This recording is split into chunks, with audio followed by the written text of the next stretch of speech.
Picture this.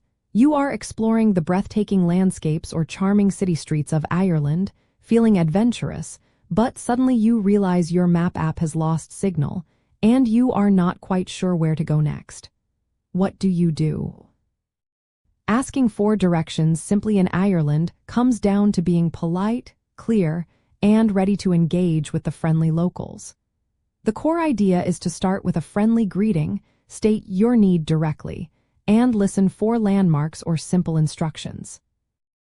The reason this approach works so well is that Irish people are renowned for their hospitality and willingness to help. They genuinely enjoy assisting visitors, seeing it as an opportunity for a friendly chat and to show off their local knowledge. This cultural trait makes them incredibly approachable. When you need help, start with a simple, "Excuse me, could you help me please?" Or "Sorry to bother you, I am a bit lost."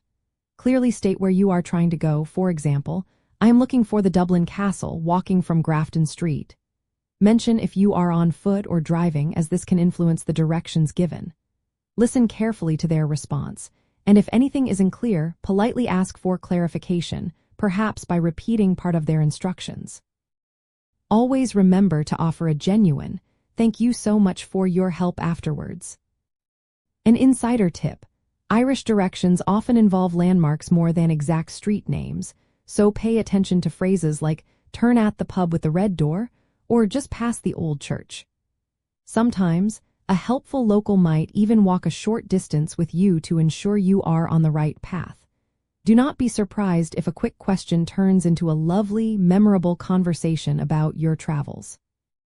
By approaching people with a warm, open demeanor and keeping your requests straightforward, you will find navigating Ireland to be a much more engaging and stress-free experience. You will not only reach your destination but also create a positive memory of Irish kindness and hospitality along the way.